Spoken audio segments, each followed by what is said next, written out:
Hello Twitch land. Today is Saturday, and for Green Oaks Gaming, that means we are live in the studio for bringing it to life. I apologize, something in my eye there. I had a couple of minute delay just because I was making sure my setup was good. Had to freshen up my wet palette.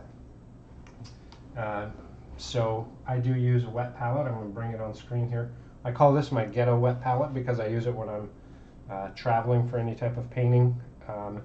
My regular palette is a lot larger, my regular wet palette, and so it takes up a lot more space in my studio. So I tend not to use that unless I've got dedicated time to do more painting.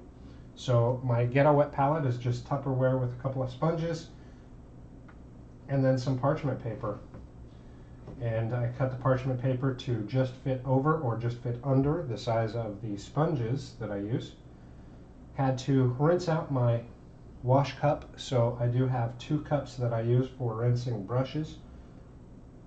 One of them is here on the table, the other one is kind of a backup for me. So both have nice clean sides, as clean as I could get them, of course, because some of the paint does stick, but it doesn't bother me any. And yeah, just freshened up the water. Got me some coffee and a bottle of water so I can stay nice and hydrated. And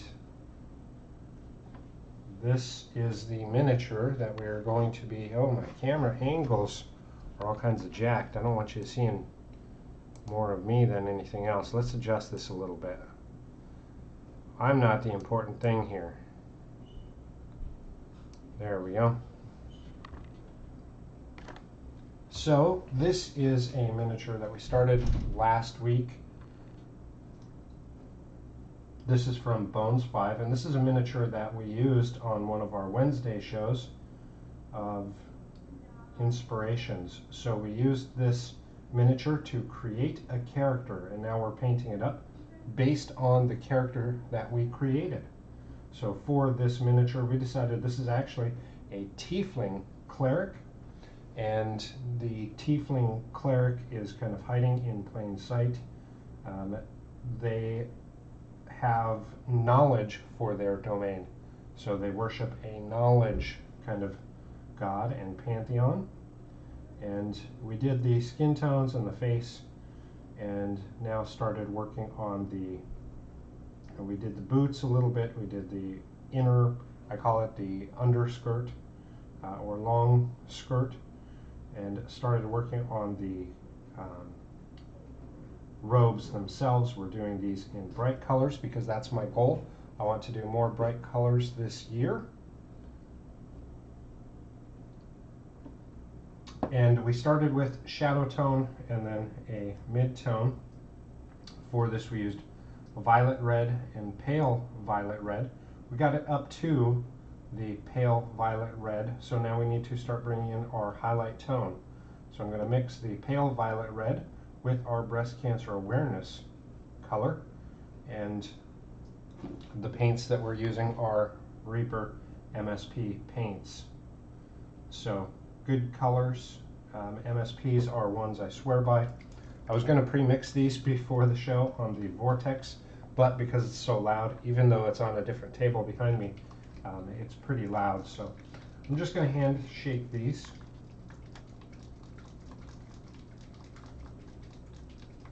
And again, because we got all the way up to our pale violet red, we don't have to worry about having that tone separate. So I'm going to put a drop of that right alongside a drop of our pale violet red.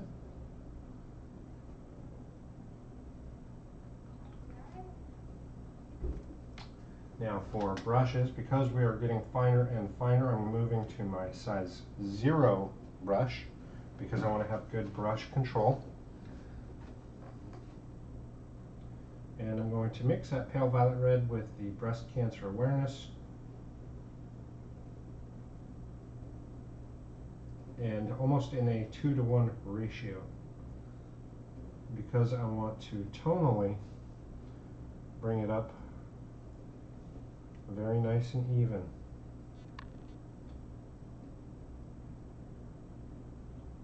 And we're just going to follow the highlights that we previously laid down.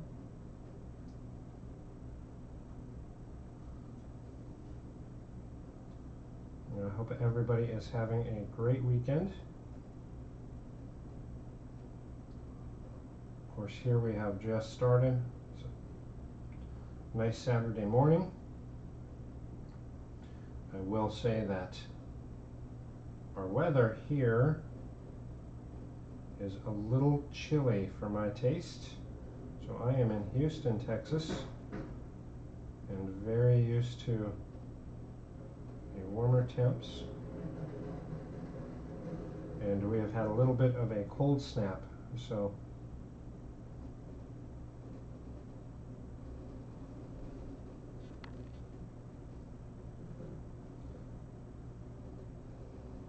it's been a little chilly the past couple of days, making it very challenging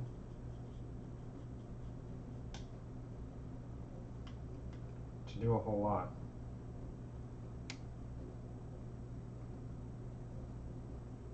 So you can see just by going that tone there, we add a lot of what would be considered sheen to the fabric. Now the brighter we go on this, the more sheen it's going to show. So this will almost look like a satin or a silk color the brighter we go.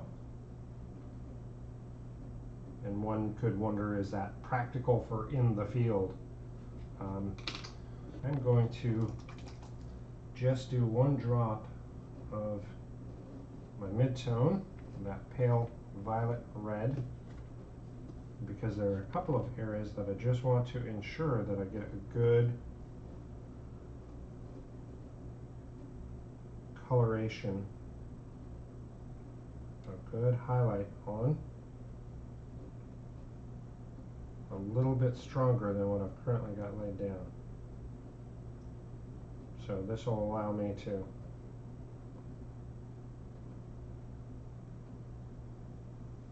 really punch up these colors and add more contrast. So I want to make sure that I've got good wide coverage on some of these areas. Trying to keep the shadows nice and deep, but broaden out a little bit of these highlights, just so I have more area to work with on highlighting.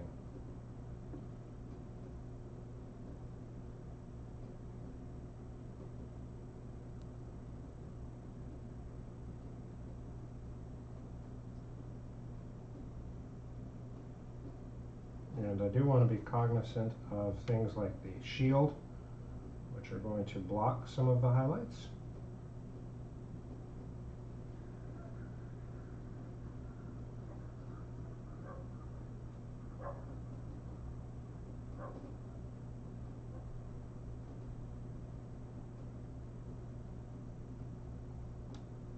And by almost edging in that last color that we put in there, we're able to really break down these transitions.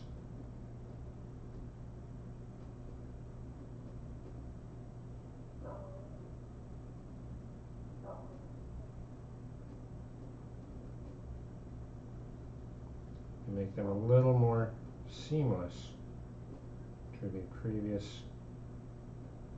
layer.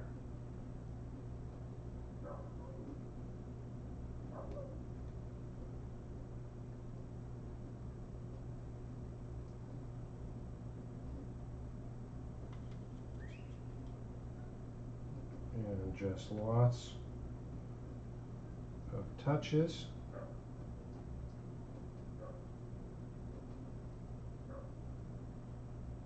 So as we're working on this miniature here, I was thinking about doing a little bit more discussion excuse me, on that pantheon, that knowledge pantheon. So depending on whose, kind of game world we're playing in too, it may make a little bit of a difference, but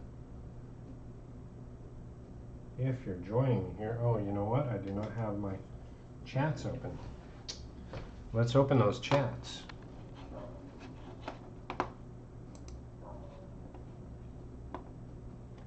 There we go. Now I can see the chats.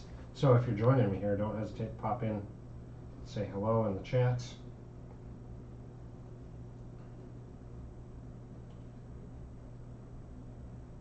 So knowledge domain, I have not yet played a character actually in the knowledge domain.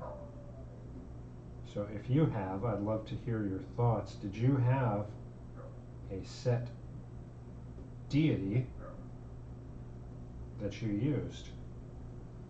A little too much there. I'm going to add a lot of water here. Watch this. This is how we fix our happy mistakes. And then pull it right up. Pull it right up. Lots of water. And you can only do that when it's fresh, when you have a very fresh mistake. So we'll come back to that. So if you have used a knowledge domain cleric, I'd love to hear if you had selected a deity. If so, what deity did you select?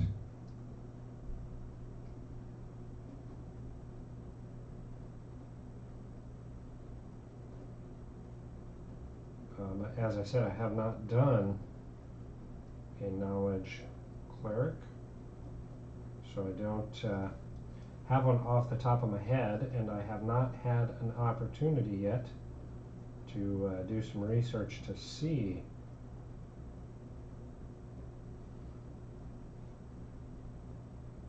now that that's nice and dried. We can go back with a little more control, pop in a little bit of that highlight there. Now we're adding a lot of sheen into that robe, and it's really standing out from that white as well as that cream colored background on the robe. So this is going to really, in the eye, it's going to catch the eye really, really well. And I know that's having a hard time focusing on that. Let's see if I can't help it out a little bit. Pop that hand in there. So this side for sure is going to show it a little bit better.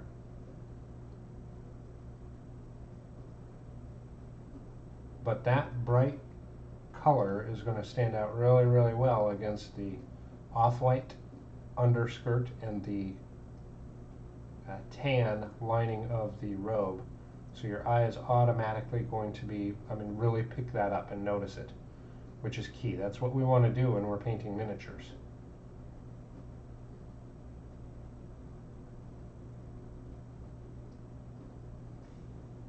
All right. Now we're going to use that same blend that we did, and I'm going to add in even more pink to make it even brighter.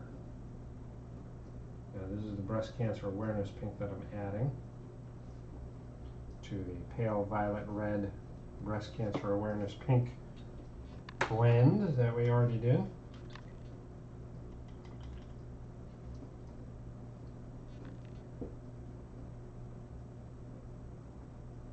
And very little goes a long way. This is where we really want to be very, very careful in where we lay these colors. Only the areas that we feel are definitely going to get direct light. And you can see there are a couple of areas where I'll break up the highlight that I'm putting down.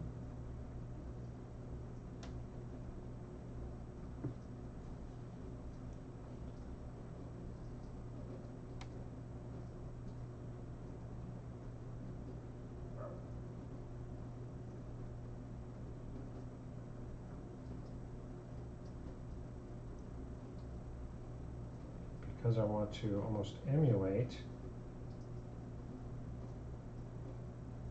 the fabric itself. While it's smooth and silky or satiny, still has threads, and we'll have a touch of variation.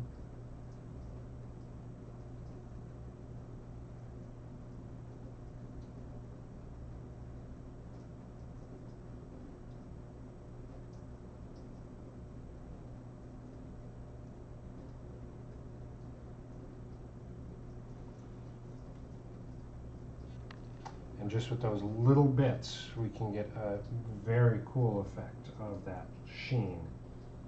Our highlights are really popping in.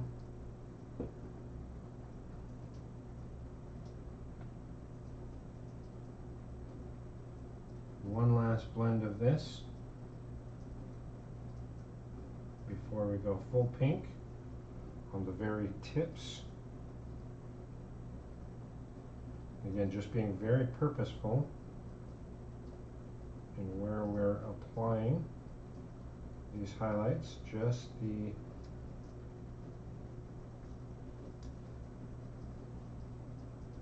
absolute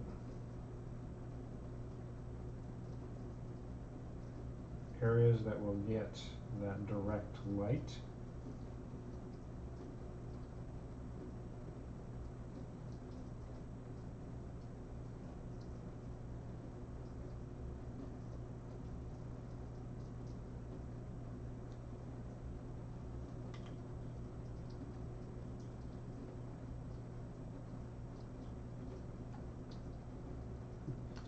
And that does a couple of things. It helps push those shadows further in, making them even deeper, as well as bringing up those highlights. So last little touch here with the brightest color.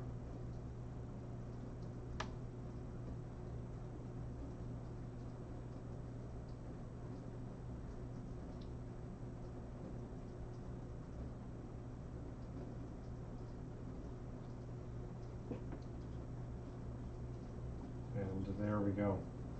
Now we've got that robe all done.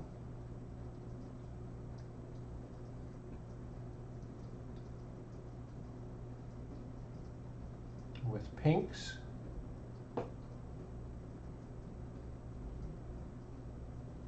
Now the next layer we're going to want to do is this tabard here, which is going to be separate from the robes themselves.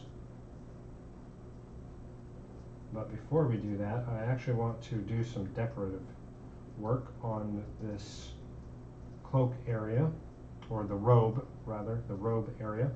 So we left, there's a little bit of sculpted area here that's got almost a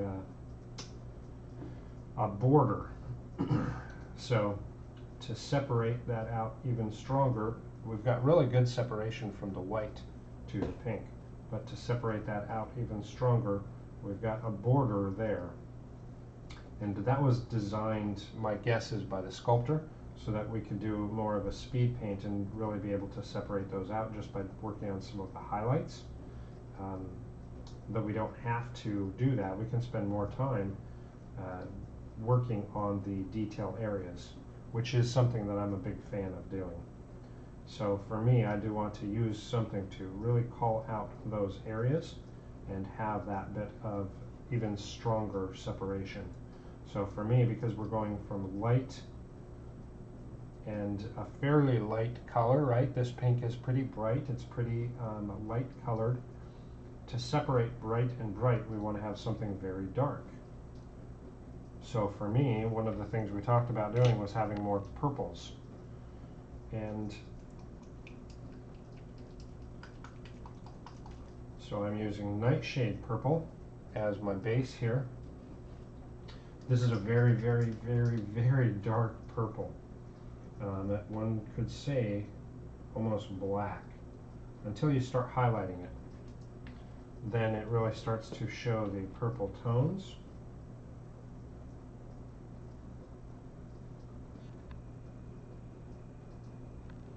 So I am going to just very carefully pop in on the robe border, which these are a little uneven on the sculpt, Nothing horrible, but just a little uneven.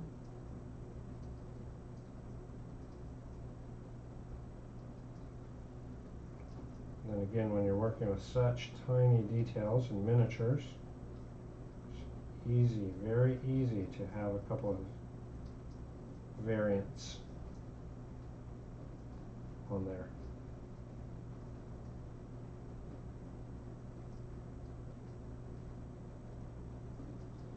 Just like that. All we're doing is adding that border. Now we're not going to leave it like that. We are going to do some highlighting, but see how that further separates that white from that pink. We're forcing the eye to see it by adding this. This is like lining. Now instead of adding white to my nightshade, I'm actually going to use the pink. And one of the interesting things about this is as we do it, it's going to lighten up to a grayed color. And I'm just going to mix a couple here on my wet palette of tonal variants.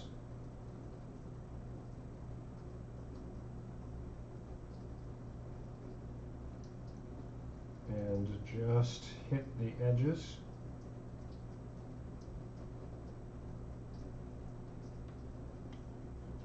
This detail here is so minute that you're not really going to see it very well.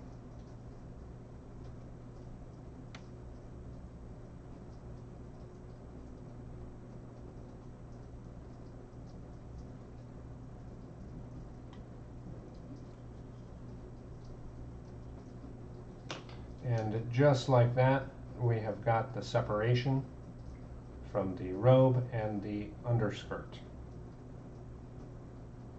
Now, no, the camera is not picking this up fantastically great, and the colors seem a little muted. Once we have it done, this will be posted on Instagram, so you'll be able to see it even better. Our regular camera right now is going through some updates, so our IT department got us this camera to use for the overhead, and I can assure you, while it's picking up the details really well, the colors just aren't doing it justice. These are absolutely a lot more vibrant than what you are seeing on the camera.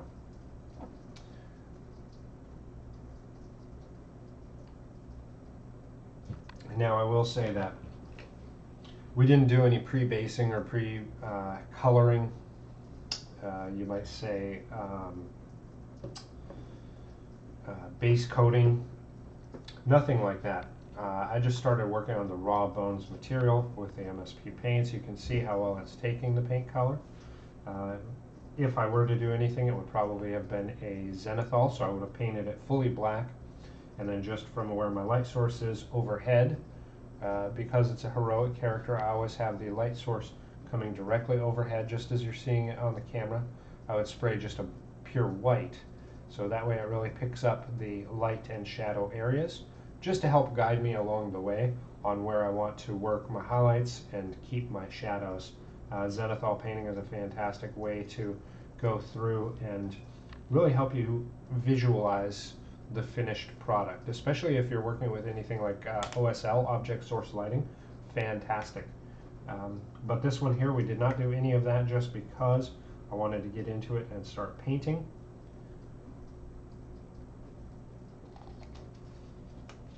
Now all of our focus is going to move to this front tabard. The colors that are going to be around it are going to be important. So I know that we're going to have armor above it, right? And that's going to be primarily grays. It's going to be based in grays, right? That's your strongest color, blues and grays. We know we're going to have a shield. We've got some brown leather there. We've got a holy symbol that I'll probably make gold. A weapon that I'll probably also do in metals. Got a leather glove. There's a little bit of that tabard that's going to be visible here on the shoulder as well. And then armor there, and then into the cloak. Now the cloak, I already know we're going to do in purples to keep this very bright and vibrant, and keep a complementary color going with the pinks. Purple will be a complementary color. So what do we do with the tabard here? So my thought is to do it in pure whites, which is going to be a little bit different from this undercloak. So if we do whites for the sleeve and this tabard, we also do have a outer border. So there is two areas that we have to consider and think about. So if we do the center with white, we can do some cool decorative things on there with a contrasting color that's going to stand out really well. And then we have to think about the border. So what is going to border well with white and pink to make everything separate and stand out? I tend to think, again, going with purples, but because I want to have so much purple on the back, I'm actually thinking that instead we're going to do some greens on that border. We'll do a green border and then a white cloth there and on the arm. And then the white we can use as the backdrop for those bright colors and really move in the pop that we're going to add to it. So for our whites, we're going to start with an off-white and then bring it up. Leather white, linen white, and pure white. So these are very interesting colors because, again, the camera isn't going to pick them up very well, but your leather white is a brown gray white, your linen white is a yellow white, and your pure white is just a pure white. So we've got three tonal shifts from brown gray to yellow to white. So it's going to look a little bit funky if we don't blend it really well, but that's really going to make our shadows they're going to be cooler and then into warm and then into the pure white. So it's going to give us a temperature on this little bit of fabric. So thinking about those tones is kind of important. It's almost like adding multiple colors into the fabric without using like real multiple colors, without doing washes of grays or browns or blues, without doing different bits of yellow and orange, which you fully can do to really make those colors pop. But because this miniature is so small, I want to use it with the actual colors already blended. That's going to do two things for me. First off, it's going to save the amount of paint that I use, and secondly, it's going to really take the minimalist way and be able to blend pretty decent, pretty quickly and efficiently while having tonal variant. Oh, my brush has got some separation on it. Let's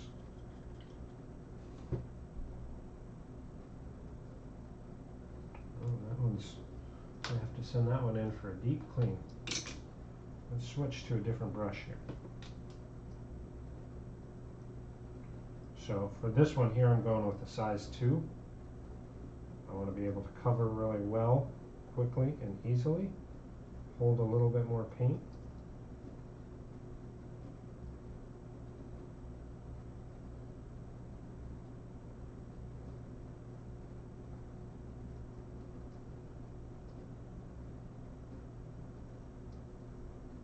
And again, this is our first coat, so I'm using this like a base coat. I'm not worried about going over the surrounding bits of mini, anything like that. I am just getting some paint on this miniature so that we can start to build up our colors on top. So we'll probably do a couple of layers of this.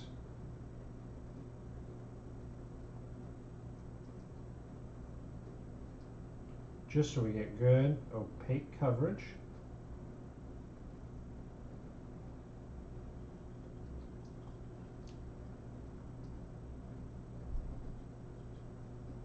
You can see how quick that's drying, how quick it's losing its sheen.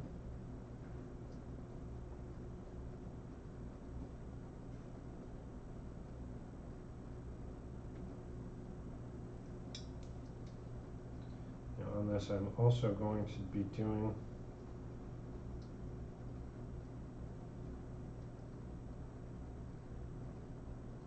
a border in white, even though we know we're going to be doing that in green. I am base coating basically with my leather white.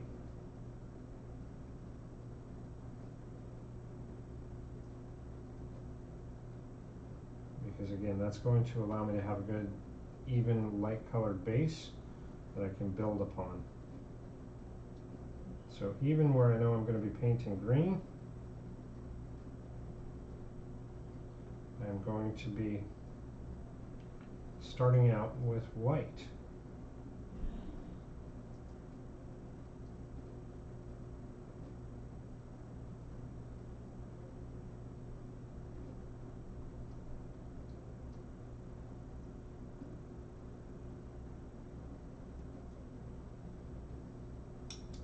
And you can see why it's so important that I switch my brush out, because this detail work here, you need a good sharp tip on your brush to avoid any folly. Now I've also got this sleeve up here that will also be the same color.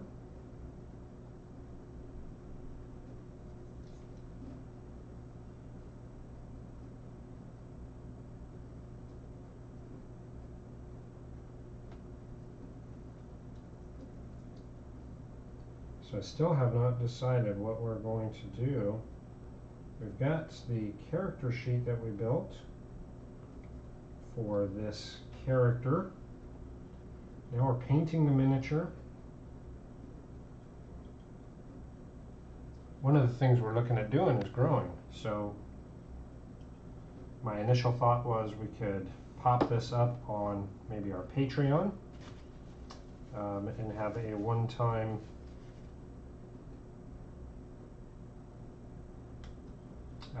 backer level that would get this miniature along with the character sheet that you could use in your own game. I thought quite a bit about that, but I also thought maybe we use it as a giveaway, and when we reach a set goal, we can give away the character with the character sheet. I haven't decided yet, just because I haven't heard much feedback on it, if people think that's kind of cool or not. I suppose some of it really depends on how it gets painted, right? You don't want to commit to anything until you see it done. So maybe we'll wait until it's all finished and then talk more about it. So you can see a little bit of the gray coming through there in that white. I'm just giving it a good chance to dry before I go through and do another coat, because I do want to make sure that we have very good opacity. That's what we'll start building the paint job upon.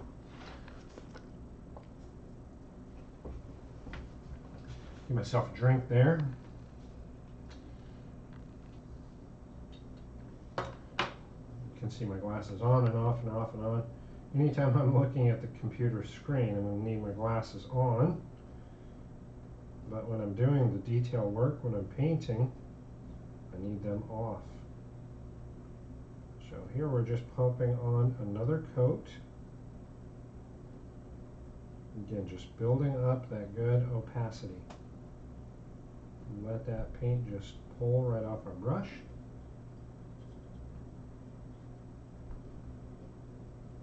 Again, this is leather white, so I know the camera is not showing it, but this has got a kind of brownish gray tone to it.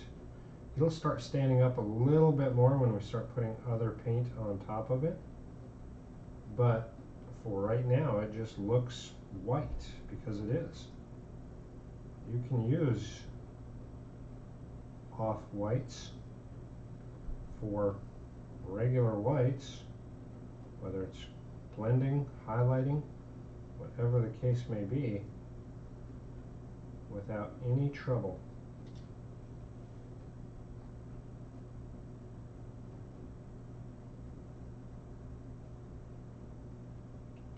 So this is actually why I have a couple of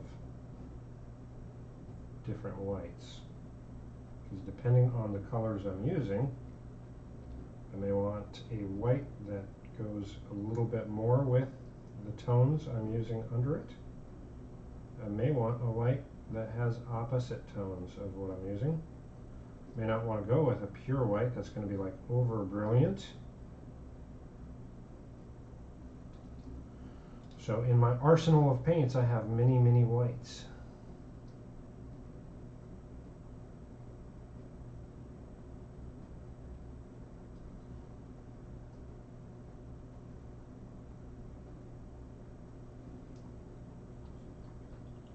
So the reason I asked earlier about if you play a cleric in the domain of knowledge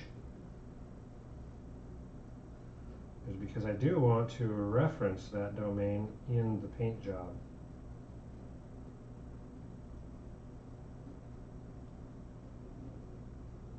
We talked a little bit last week when we were doing some of the color selections about making sure we're using brighter colors, and then colorations that would kind of really speak to something different, right? We said if life cleric is things like greens and yellows, sun and organic growth kind of deal, and necrotic would be blacks and purples. What's knowledge? So I think we've got a free open palette to be able to determine that ourselves. It's kind of exciting and kind of cool. I've never done a cleric with pinks and purples. It's going to be super exciting to see how this turns out. I'm actually really stoked. But I'm thinking about on the tabard here, putting in a couple of symbols that will really show that knowledge domain. So then that begs the question, what would those symbols be? We'll have to think about that, because as we go through and prepare to have this character really living and breathing on the table, I want it to be something that's recognizable but also in the lore. So I'm going to have to do some research actually and see what are knowledge domain symbolisms. Of course, if you happen to catch this video live on Twitch Saturdays at noon Central Standard Time, you can chime in and help me figure out some of these conundrums, because your support definitely, even in things like what are some symbology that I can use on this miniature, helps put you in the miniatures as well, helps me be able to move at a quicker rate without having to do a ton of waiting and research and all of that. And part of being the community is helping each other, right? So don't hesitate to check out the show if you're watching this VOD and popping in live when we're broadcasting and streaming, and being able to give us some help on some of these conundrums. So moving on to the linen white here. We'll go on to a smaller brush.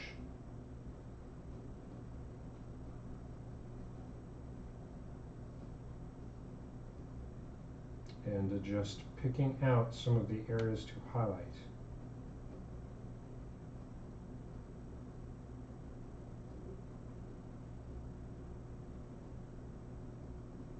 And I'm trying to keep the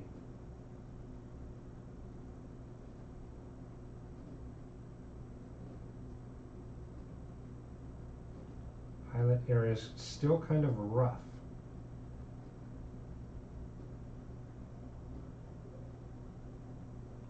I'm using some dots and dashes to kind of keep it chunky. Again, some of this is not going to show on the camera. I realize that, I know that.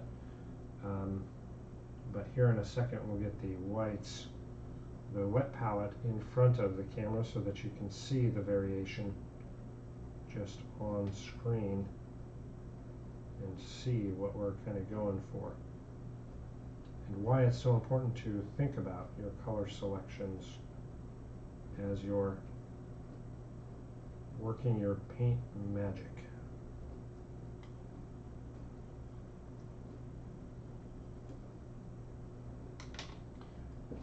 Now again, the camera is not going to pick this up super well.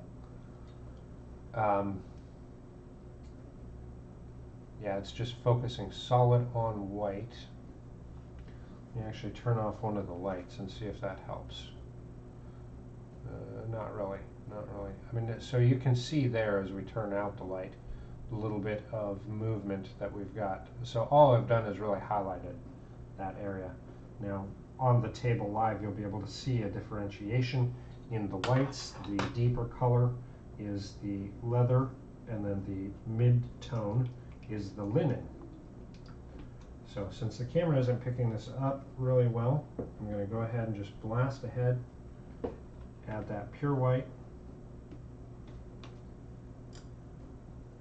get this part done so we can move on to the greens where we'll have a lot more, we'll be able to see it tonally a lot better on the camera.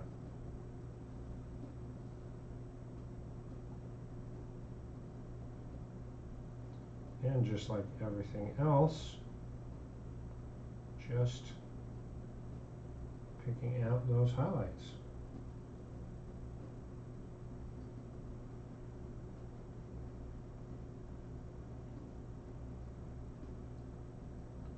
Now this is one where if you were doing a competition, you would actually get hammered.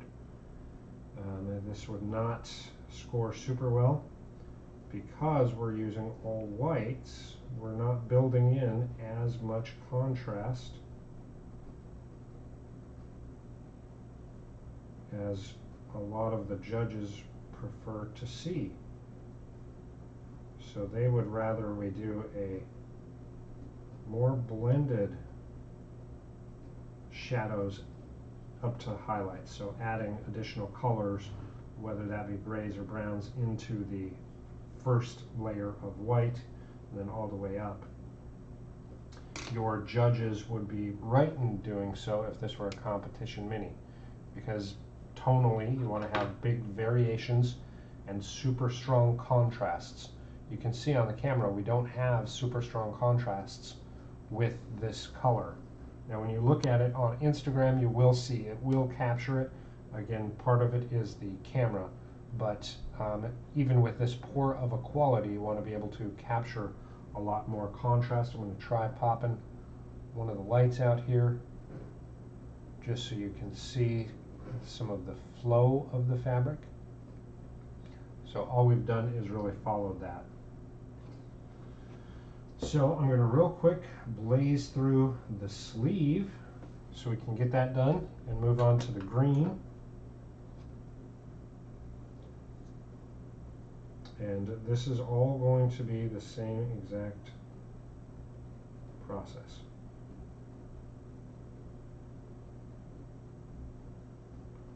We're just highlighting the whites.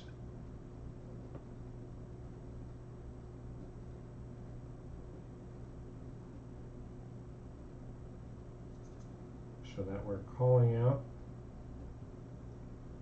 the beautiful sculpting that the artist did.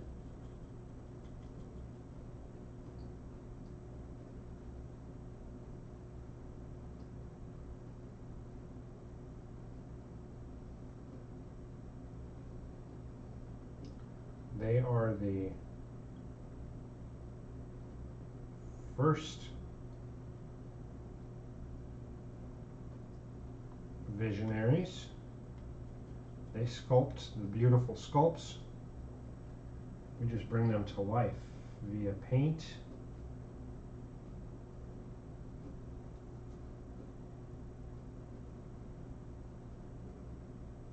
So it's always important to recognize the artist. I do have to apologize because I don't remember who this sculptor was. It may have been, I think this one may have been Jason Weeby, but I'm not positive of that. So I apologize if I do have that wrong.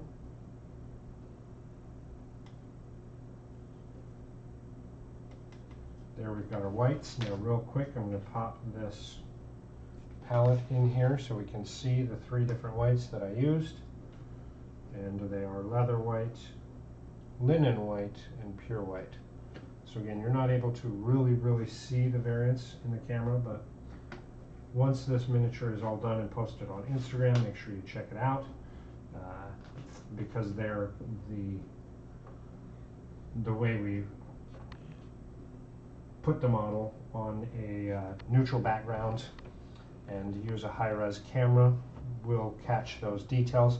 I don't Photoshop or do anything like that. The images get cropped and then just put right on Instagram, so you see actually all of the flaws and nuances, everything. So I did say I want to go green.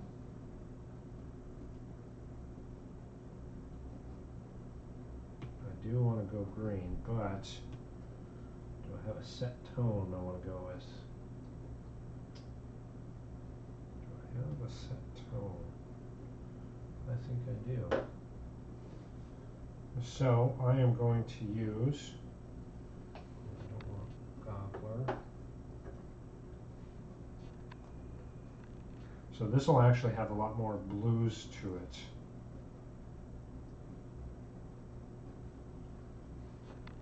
I'm looking for very strong blues.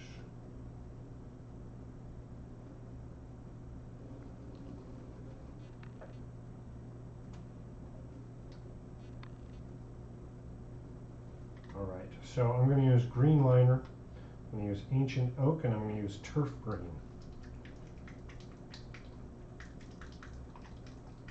for the border.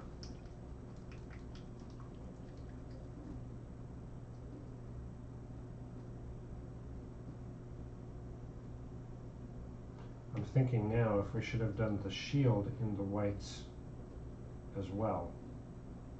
That back part, so it's got a rim and it's got that upper front part. Should we have done the area of shield in whites as well? All this backdrop.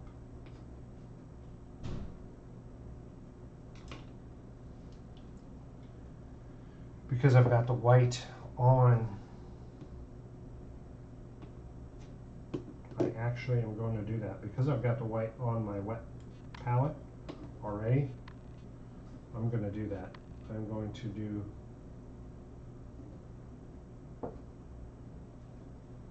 an overcoat, or I'm sorry, a base coat of my leather white. I hadn't thought about it until I started looking at the miniature. I hadn't talked about the shield yet.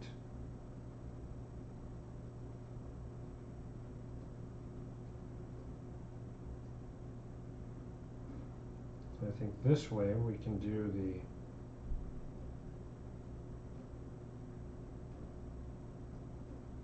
shield kind of cool. It'll stand out quite a bit. The decorative elements will really pop out, and it'll tie into our miniature really well.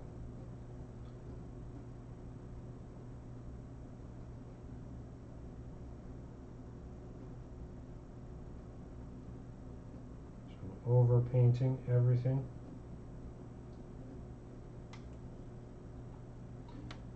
And looking at the miniature, the way it's holding the shield,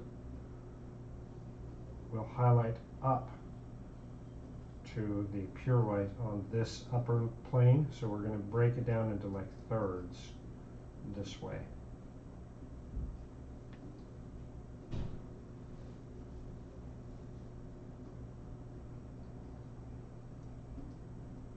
Yeah, I think that'll be good.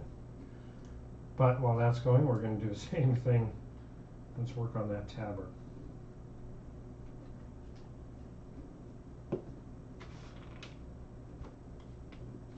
And start out with our green liner. Now this one, we've already got the white base layer going in. So this is going to pick up its color extremely fast.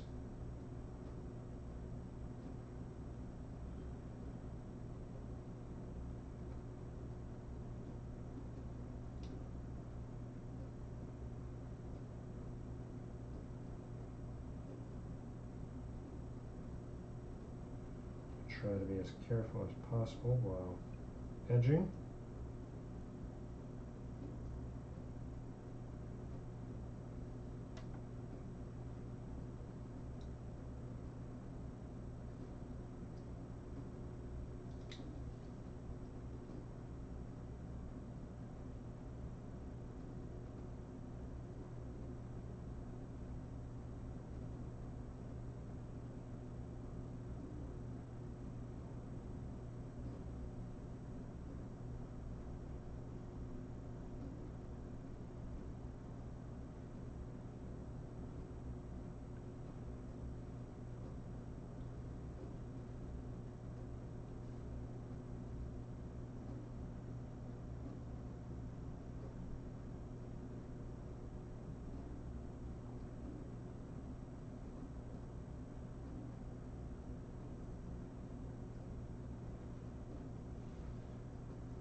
And just try to keep everything nice and neat.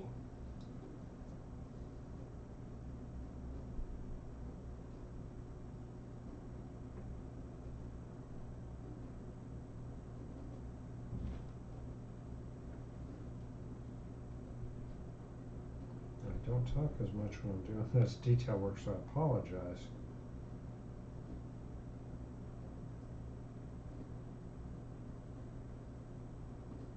Just because I'm trying to concentrate, that's all. It's not you, it's me.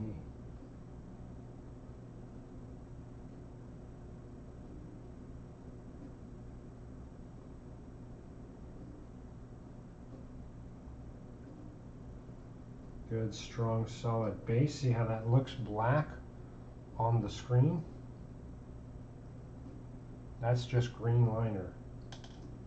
So it is actually green, but you really have to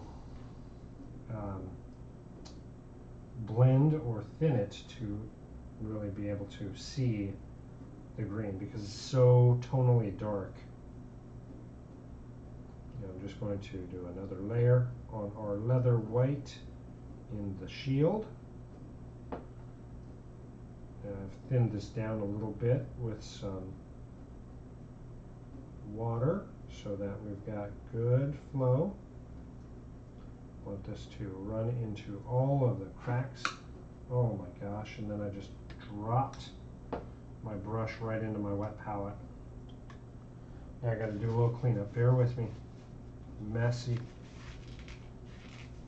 Messy, messy. Got pink. I've got whites all over my brush handle.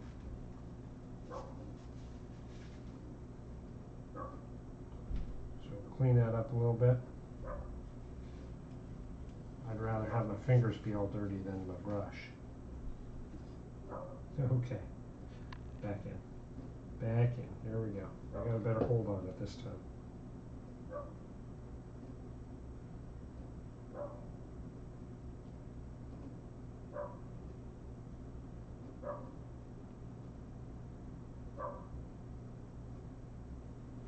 All right.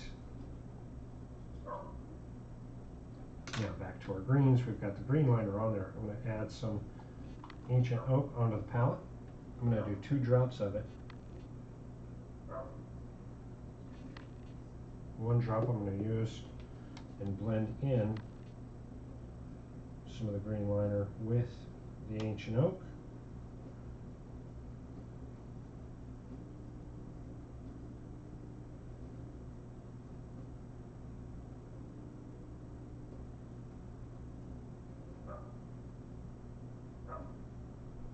I'll tonally shift that liner.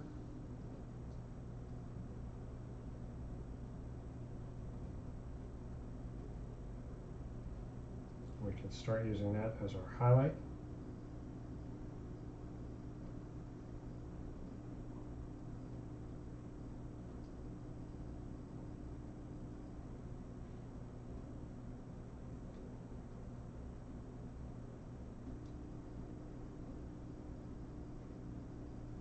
Now this will start bringing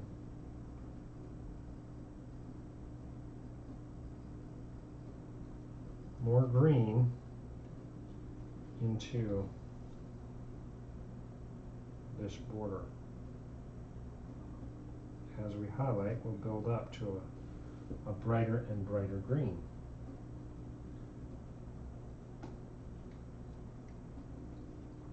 Because these layers are so thin, they dry fast. Pros and cons, because they also dry fast in your brush.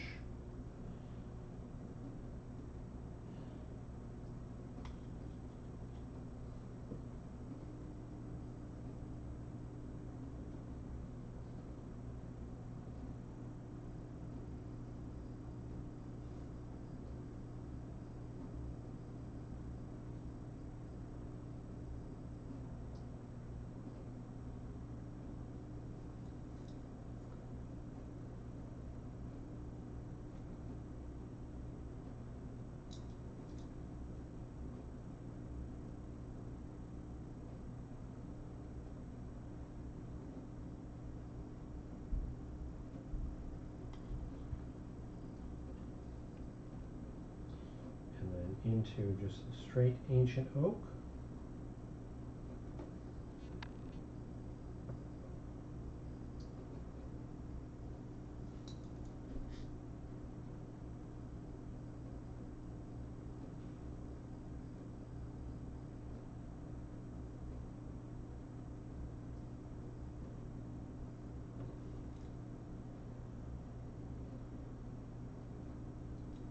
Now this is still going to remain a very dark green. Even when you see we get into the brightest colors, it's still going to be a deep green. That's because I don't want a very bright green.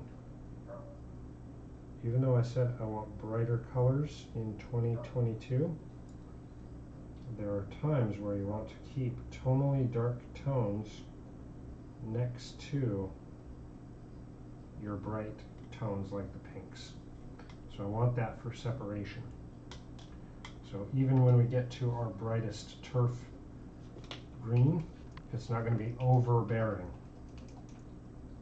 By starting out with that real dark base, oh, okay, time to use the old pokey tool.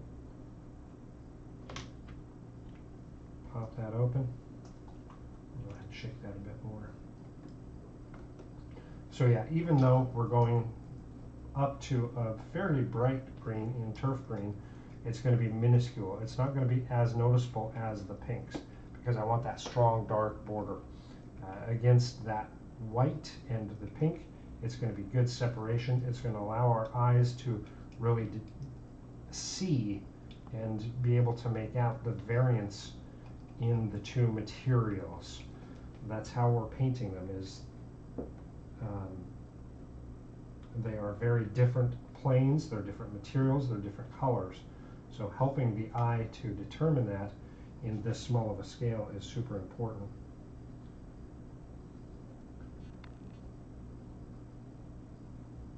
So we'll blend some of our turf with our ancient oak.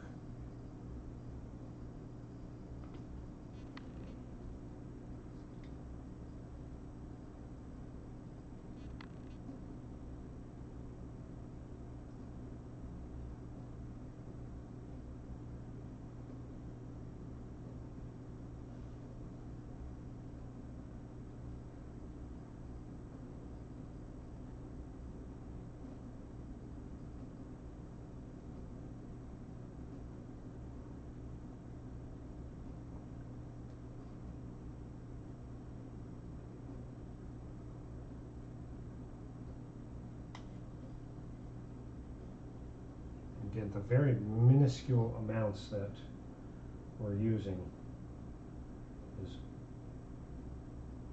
key on this small of a miniature. Now this is just another small, slight blend. You see, we're just doing smaller and smaller areas. That is what highlighting is all about.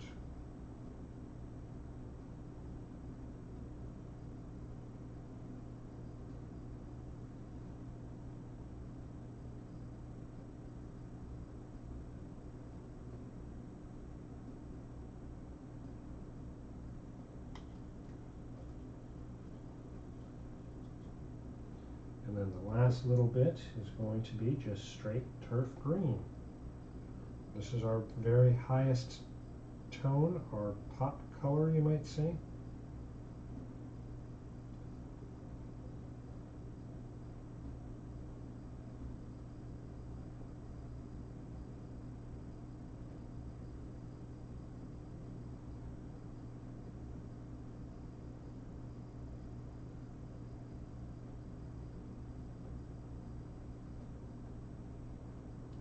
Just like that. Now onto the shield. I'm actually going to use that separated brush that we pulled earlier. Add some water to our linen. I'm going to do 2/3 of this.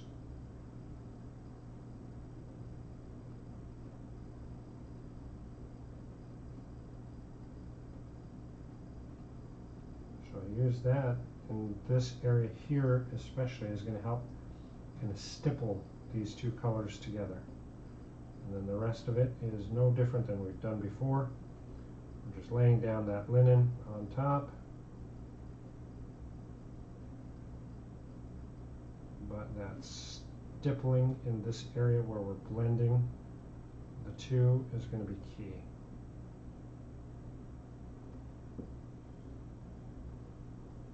And because we've got a good opaque base in the leather white, that tone is already set. Again, I know the camera is not picking that up, but at the eye it looks really good. You can tell that tonal shift. Our tabard is done. All we need to do is decide how we're going to decorate that area. Next layer is going to be the armor.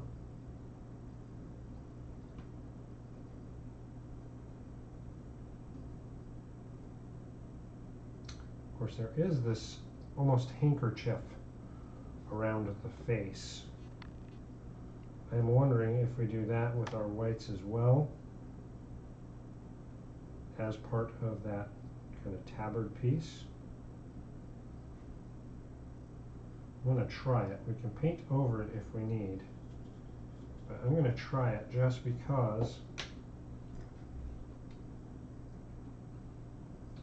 I think that will frame in the face pretty well, and then we'll have that good separation via lighter color from the face to the armor.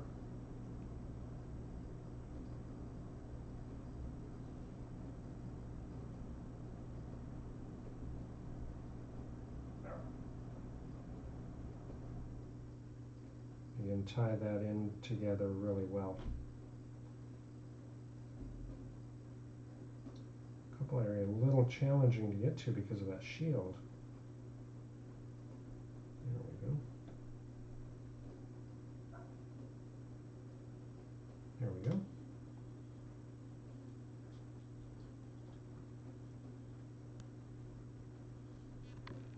That does actually pop out quite a bit in that face. Let's back it up a little bit. When we get that armor painted on there, we'll have a better idea. We may need to change that color and do something different, but I do like the amount of separation we'll have from the armor and the face. Should be pretty good. Especially because the inner part of the hood we stuck with that same tan brown that we did inside the cloak. So there isn't a lot of separation there. This will help. This will help with that face.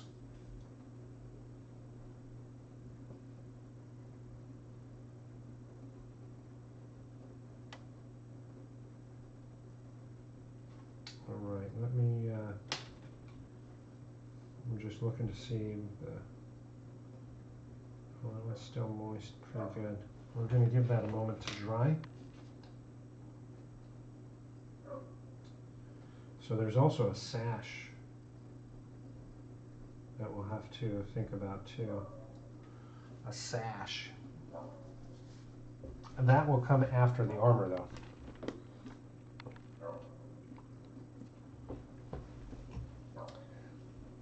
So if you happen to join us here on Twitch, make sure you give us a follow. We are looking to grow.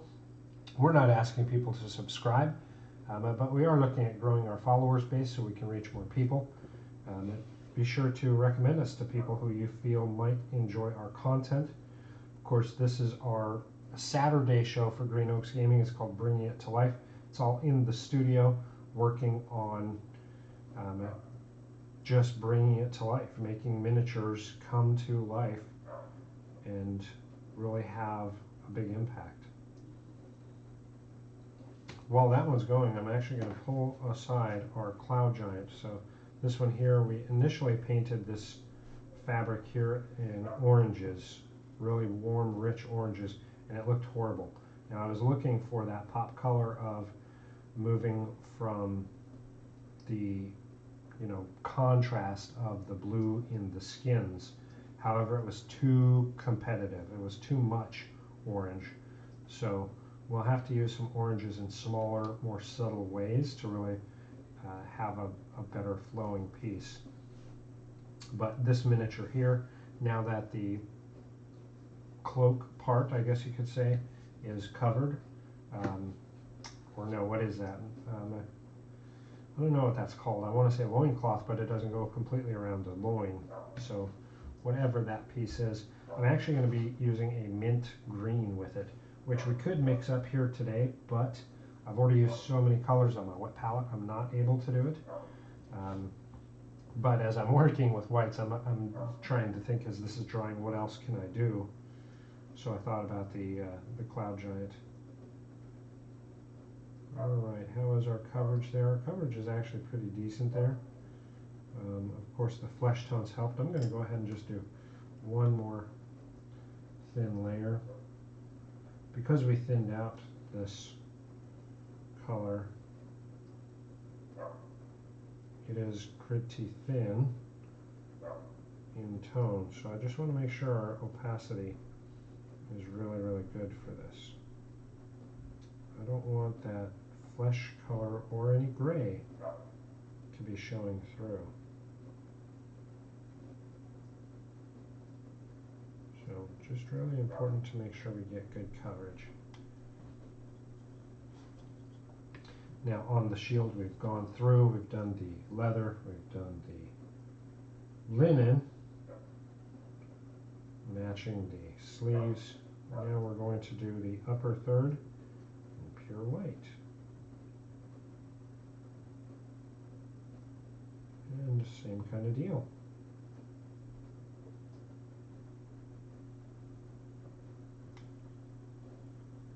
Now we've got a basically 3-step tonal variant white on that shield. Again, I know the camera doesn't pick it up, but your eye will be able to see in the images, and if you have it in real life, that tonal variation on the white. So shadowed, neutral, highlighted.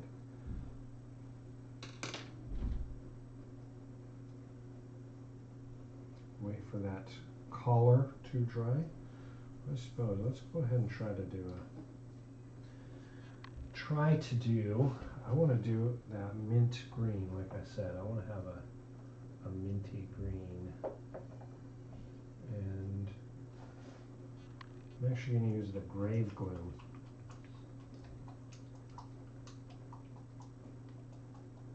So what I'm going going to do is on part of my wet palette, I've got an edge that's curled up that I'm trying to get uncurled.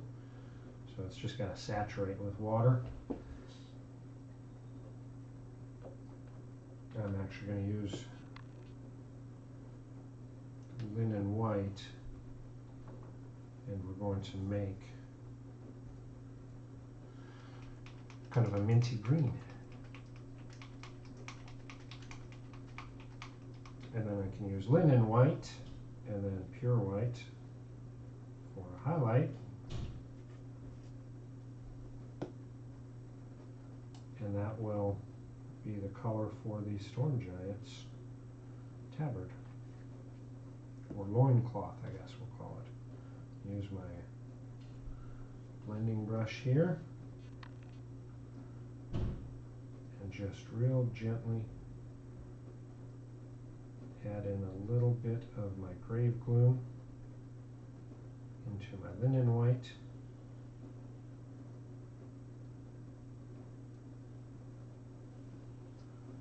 Move this one out, move this one in. And then just going to pop some paint on here. Oh, I got it a little bit thick. I'm seeing some brush strokes. I'm going to thin that out here.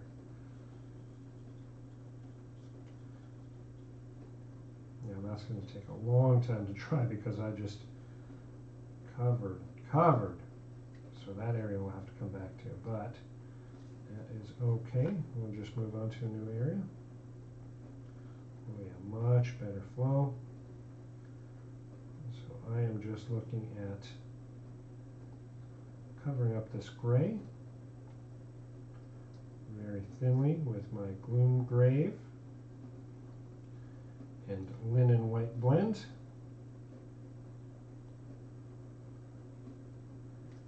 As that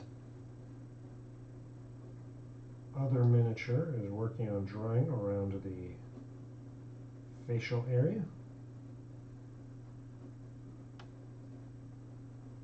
Because I don't want to take any chances of pulling paint off of there, we'll just go through and add some paint here.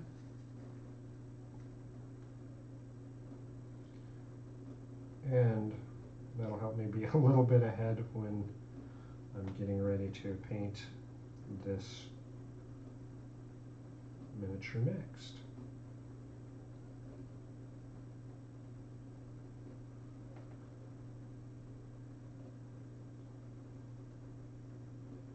I just received a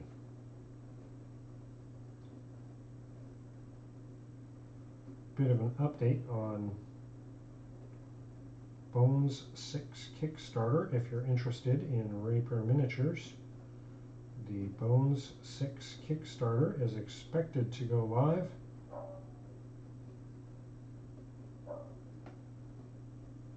in late March. So if you're interested in miniatures, miniature painting, miniature collecting, miniatures to use on tabletop games, I urge you to check out Reaper Miniatures Pledge Manager for their Bones 6 Kickstarter. Now, they are not a sponsor of mine, so when I talk about Reaper Miniatures, you can rest assured that it's not because I am paid or reimbursed or anything. It is because I genuinely am a customer as well as a fan of their products, but their Bones Kickstarters. The Bones is their plastic figures. They have Kickstarters to both bring into production or reproduction some of their existing models, as well as create new figures. I use a lot of Reaper products, both for my competition as well as exchange and sale and commissions. as well as in my own personal tabletop games. For me, their sculpts are extremely well sculpted. Scales are really pretty good with consistent 28mm scaling, and their assortment is just so vast and broad. They have been making miniatures for a long time, and most of them stay in production for like forever. You can find miniatures that they have had in their catalog that have been good sellers since, I mean, I couldn't even guess, 90s, maybe late 90s, a long time anyhow, for sure. So Bones Kickstarter going live end of March, late March. If you are interested, be sure to check out their website, their forums, their Discord, and there should be announcements when the Pledge Manager goes live.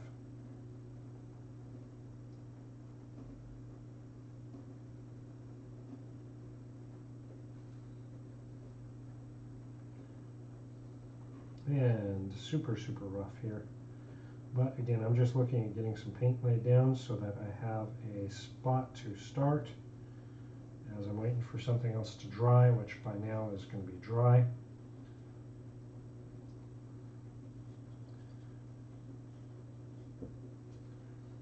Yep, one more little area here because I want good coverage and opacity to this. Consistency is the key.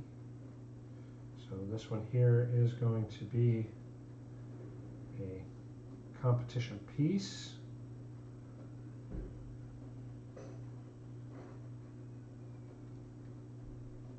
So I've got to make sure I've got my best work on this. And it may not show it right now as you're seeing it on screen, but again, this is just laying down starting point. So when I come back to it, I've got a good foundation. This is recovering from a mistake. Sometimes you have to allow yourself to do mistakes so you can recover from that mistake and come back stronger for it. So that gets me some more paint on there. Keeps it moving as I'm waiting for paint to dry. All right, let's get back to our cleric here. We're working on the collar. We put down the leather. This part here, I'm going to go pretty fast because I know the cameras are not capturing it. I'm not going to spend a whole long time on it. I'm going to be moving them right along, adding some paint and then moving right along. These layers here, because they're thinner, are going to go fast. So all we're doing is highlighting just like we did the shield, just like we did the sleeve, just like we did the front tabard. So not much that you will be missing by me going this fast.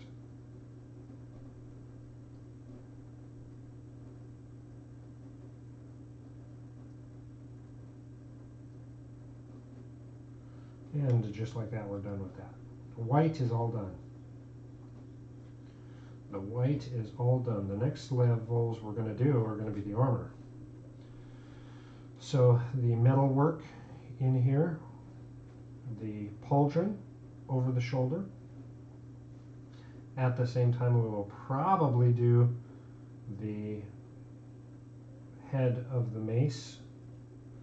So we're going to be hitting this midsection here at the back of the shield and possibly the head of the mace. I'm going to have to think about what to do on this tabard a little bit.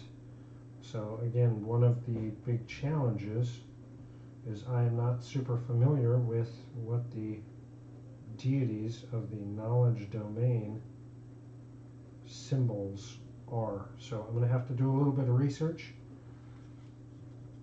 And we may come back in and do some freehand work on that front tabard.